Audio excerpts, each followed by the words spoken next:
Umaalma ang mga driver at konduktor ng Don Mariano Transit sa suspensyong ipinataw ng LTFRB sa buong fleet ng kumpanya. Daing nila, paano na sila ngayong magpapasko? Balita ang hatid ni Jamie Santos. Dumadaing ang mga driver at konduktor ng Don Mariano Transit.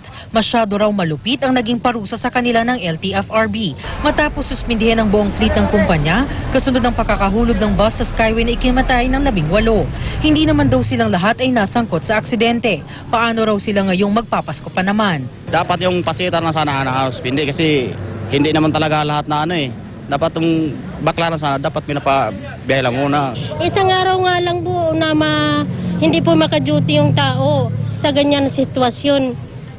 Gutom na po ang inaabot. Mahigit 500 empleyado raw ng Don Mariano Transit ang magugutom.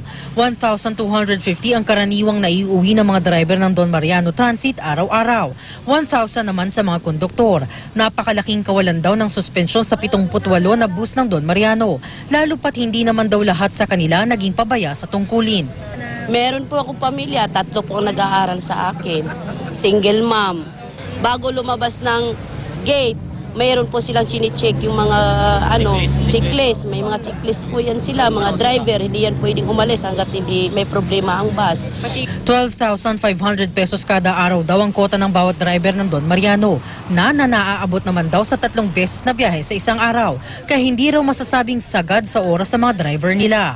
Pero ang Department of Labor and Employment, iniimbestigahan pa sila kung totoong 19 hours nang nagmamaneho ang driver ng maaksidente ang bus. Nadiskubre pa ng DOLE na expired na ang Labor Standards Compliance Certificate o LSCC ng Don Mariano Transit. Huli raw itong na-inspect ng DOLE July 3, 2012 pa. Ang LSCC ay ibinibigay sa bus companies na napatunayang sumunod sa kautusan ng DOLE na pagbibigay sa drivers at konduktor ng minimum wage, fixed and performance-based compensation scheme, may regular na oras na trabaho, may overtime at pahinga, may leave at retirement. Tungkulin namin na yung labor standards ay pangalagaan. Depensa naman ng abogado ng Don Mariano. Kung anong latest po na direktiba ng LTFRB, yun naman po yung inaano po namin, kino-comply po namin. Jamie Santos, GMA News.